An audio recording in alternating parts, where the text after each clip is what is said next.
এটা হচ্ছে মানুষ যখন মানুষকে বা কাউকে মহব্বত করলে এই সময় নিজেরও খেয়াল থাকে, নিজের মেহবুবের খেয়াল থাকে, দুনিয়ার খেয়াল থাকে, সবকিছু স্মরণে থাকে। কিন্তু এর থেকে আরো যখন গভীর মহব্বত হয়ে যায়, মানুষ আরো যখন চতুর্থ লেভেলে চলে আসে, ইশকে হাকিকি সত্য মহব্বত যখন করে আরো বেশি, তখন এক পর্যায়ে এসে মানুষ নিজেকেও ভুলে যায়, নিজের মেহবুবকে ভুলে যায়, দুনিয়া ভুলে যায়। তখন সে যাকে ভালোবাসে তাকে ছাড়া আর অন্য কিছুই দেখতে পায় না, তাকে ছাড়া তার স্মরণে আর অন্য কিছুই আসে না। যেমন বায়েজিদ বুস্তামি আল্লাহকে এতই ভালোবেসেছিলেন যে একজন বাড়িতে এসে সামনে দরজাতে এসে জিজ্ঞেস করছে, বাড়িতে কেউ আছেন? বায়েজিদ বুস্তামি বলছে, বাড়িতে আল্লাহ ছাড়া আর কিছুই নেই, আল্লাহ ছাড়া আর কেউ নেই। মানে নিজে যে আছে নিজেকে ভুলে গেছে। আল্লাহকে এতই স্মরণ করেছিলেন, আল্লাহকে এতই ভালোবাসা করেছিলেন, চতুর্থ লেভেলে এসে মানুষ নিজেকে ভুলে যায়। এবং কি মজনু লাইলাকে ভালোবেসেছিল, যার কারণে মজনু একবার জঙ্গলে গিয়ে শুধু লাইলা লাইলা লাইলা লাইলা করে চিৎকার করছে, কান্না করছে, মজনুর জন্য ছটপট, লাইলার জন্য ছটপট করছে। মানুষ লাইলাকে এসে বলছে, লাইলা তোমার মজনু তো তোমার জন্য ছটপট করতেছে, কান্না করতেছে, যাও তুমি মজনুকে দেখে আসো, মজনুর সঙ্গে সাক্ষাৎ করো। তোমার সাথে সাক্ষাৎ করার জন্য সে পাগলের মতো হয়ে গেছে। তখন লাইলা গেল মজনুর কাছে যখন গেল, মজনুর মহব্বত, ইশক, ভালোবাসা এমন পর্যায়ে চলে এসেছিল যে সে নিজেকে ভুলে গেছিল, লাইলাকেও ভুলে গিয়েছে, দুনিয়াকেও ভুলে গেছে, সবকিছুকে ভুলে গিয়েছে। সে শুধু খেয়ালে খেয়ালে ভালোবাসা করতেন, খেয়ালের মধ্যে নিজের লাইলাকে ভালোবাসতেন। লাইলা যখন তার সামনে আসলো, মজনু বলছেন, না, তুমি লাইলা হতে পারো না, কারণ মজনুর মহব্বত, ইশক আনলিমিটেড হয়ে গেছিল, আর লাইলা একজন মানুষ। তো লিমিটেডের সামনে মজনুর ভালোবাসা, মহব্বত আনলিমিটেড হয়ে গেছিল, যার কারণে মজনু এটা মানতে পারছিল না যে আমার ভালোবাসা ইশক এই লিমিটের মধ্যে থাকতে পারে না। যে কোনো মাদ্দি সুরতে বা মানুষের রূপ নিয়ে আসবে, সে আমার মেহবুব হতে পারে না, আমার মহব্বত তো আনলিমিটেড। অর্থাৎ এইখানে মজনু এই ইশকে মাজাজি লাইলার মহব্বত থেকে সে আসল মহব্বতে চলে গেছিল। আনলিমিটেড মহব্বত কার সাথে হবে? আল্লাহর সাথে।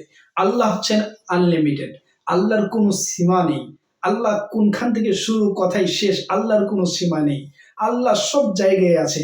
এই জন্য মজনুর মহব্বত আনলিমিটেড হয়ে গেছিল। তার মানে হলো মজনুর মহব্বত লাইলা থেকে কেটে গিয়ে আল্লাহর সাথে হয়ে গিয়েছিল।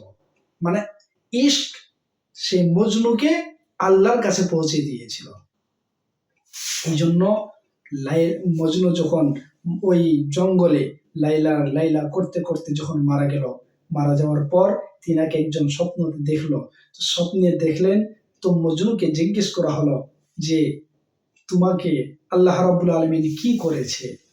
তো তিনি বলছেন যে আমাকে আল্লাহ রাব্বুল আলামিন গাফারানি, আমাকে আল্লাহ রাব্বুল আলামিন ক্ষমা করে দিয়েছেন, ওয়া জাআলানি হুজ্জাতান, আর আমাকে দলিল বানিয়ে দিয়েছেন। ইমাম গাজালি বলছেন যে মজনু বলছেন আমাকে আল্লাহ মাফ করে দিয়েছেন এবং মানুষের জন্য আমাকে দলিল বানিয়ে দিয়েছে। আল্লাহ বলতে চাইছে, তোমরা যদি আল্লাহকে ভালোবাসতে চাও মজনুর মতো ভালোবাসো। মানুষের জন্য মজনুকে দলিল বানিয়ে দিয়েছে। তো ব্রাদার ইসলাম, মজনু যদি ইশকে মাজাজিতে এমন পর্যায়ে পৌঁছাতে পারে, যদি কেউ আল্লাহকে ভালোবাসতে, সে আল্লাহকে কেমন ভালোবাসতে পারে? মজনুরকে লাইলাকে সৃষ্টি করেছে আল্লাহ, লাইলাকে হোসন জামাল দিয়েছে আল্লাহ, লাইলার সৌন্দর্য দিয়েছে আল্লাহ, লাইলার স্রষ্টা হলেন আল্লাহ। তো সৃষ্টির সাথে যদি এমন কেউ ইশক করতে পারে, সেই স্রষ্টার সাথে কেমন ইশক ভালোবাসা হতে পারে? এই জন্য আল্লাহর অনেকগুলো ওলি, আরিফিন, আশিক এমন থাকবেন যারা যখন জান্নাতে যাবেন, জান্নাতে যাওয়ার পর সে চুপচাপ বসে থাকবে। ফেরেশতা জিজ্ঞেস করবে জান্নাতে কি আর কি নেই? হুর আছে জান্নাতের মধ্যে, নাহার আছে জান্নাতের মধ্যে, বাগাত আছে, খাদিম আছে, খিলমান আছে, কি নেই? তুমি এত কিছু পাওয়ার পর এখনো তুমি চুপ করে বসে আছো কেন? সে আল্লাহওয়ালা, সে আশিক বলবে, আমি তো এই জান্নাতে হুরের জন্য আসিনি, আমি জান্নাতের নহরের জন্য আসিনি, জান্নাতের বাগাত বিল্ডিং এর জন্য আসিনি, সোনা চাঁদের জন্য আসিনি, খাদিমের জন্য আসিনি, আমি কোন হুরের জন্যই আসিনি। আমি তো এসেছি সেই আল্লাহর জন্য, আল্লাহর দিদার করার জন্য। আমি দুনিয়াতে ছিলাম শুধু আল্লাহর জন্য। আমি এই জান্নাতের আশায় আসিনি, আমি আল্লাহর সাথে দিদার করতে এসেছি, আমি আল্লাহকে দেখতে এসেছি। যখন ওই মানুষ বলবে যে আমি আল্লাহর সাথে দিদার করতে এসেছি, যে আল্লাহর জন্য আমি দুনিয়াতে তার জন্য আমি রাত জেগেছি, নিজের ঘুমকে নষ্ট করেছি, আল্লাহর জন্য না জানে কত কষ্ট সহ্য করেছি, নিজের জীবনকে আল্লাহর জন্য ফানা করে দিয়েছি, শেষ করে দিয়েছি, সেই আল্লাহকে আমি দেখতে চাই। যতক্ষণ পর্যন্ত ওই আশিক আল্লাহকে দেখে নিবে না, তার দিলের মধ্যে হুর এবং কি জান্নাতের বাগাত কিছু দিয়ে তার মন ভরবে না, মনে শান্তি আসবে না। যখন আল্লাহকে দেখবে, আল্লাহর দিদার করবে, তারপরে তার দিলের মধ্যে শান্তি আসবে। এরা হচ্ছে শুধু আল্লাহর জন্য মহব্বত করেছিলেন ব্রাদার ইসলাম। এই জন্য আমরা যেন সেই ভালোবাসার কিছু কাতরা নিতে পারি। যেমন একজন আল্লাহর ওলি, তিনি এমন আল্লাহর কাছে চলে এসেছিলেন যে ওই আল্লাহর ওলিকে বললেন, দেখো তোমার জন্য 40টি হুর আছে। 40টি হুরকে সাজিয়ে আল্লাহর ওলির সামনে পেশ করে দিলেন। ওই আল্লাহর ওলি এক নজর শুধু ওই হুরের দিকে তাকালেন, হুরের দিকে তাকানোর সাথে সাথে আল্লাহ নিজের উপরে হিজাব করে নিলেন। অর্থাৎ ওই ওলি আর আল্লাহকে দেখতে পাচ্ছে না, আল্লাহ নিজের উপরে পর্দা করে নিল। তারপরে আল্লাহ রাব্বুল আলামিন আবার এর থেকে বেশি 40 থেকে 80 জন হুর, তার থেকে আরো বেশি ভাবে সুন্দর করে সাজিয়ে দিয়ে ওই আল্লাহর ওলির সামনে প্রকাশ করে দিল। আল্লাহর ওলিকে বলছে, দেখো তুমি হুরকে।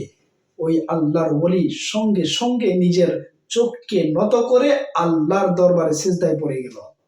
আল্লাহ, আমি তোমার হোসন জামাল ছাড়া আর কিছু দেখতে চাই না, তোমাকে ছাড়া আমি আর কোনো দিকে তাকাতে চাই না। তখন তিনি কি করলেন? নিজেকে সিজদায় পড়ে গেলেন আর শুধু আল্লাহ আল্লাহ করতে লাগলেন। যখন হুরের দিকে তাকালেন না, তখন আবার আল্লাহ প্রকাশ হয়ে গেলেন, মানে আল্লাহর তাজাল্লি বা আল্লাহর হুসন জামাল, সেই আল্লাহর ওলি দেখতে পেলেন।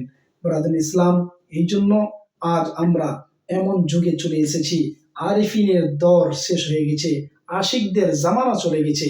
আজ আমাদেরকে এই রঙিন দুনিয়া সে আল্লাহর ভালোবাসা থেকে দূরে করে দিয়েছে, আল্লাহর হুসন জামালকে দিদার করা থেকে আমাদেরকে দূরে করে দিয়েছে। কাশ আমরাও যদি তাদের যুগে আমরা যদি জন্ম নিতাম, তাহলে তাদের মতো মোহাব্বতের একটা ফোঁটা হয়তো আমাদের দিলের মধ্যে চলে আসতো।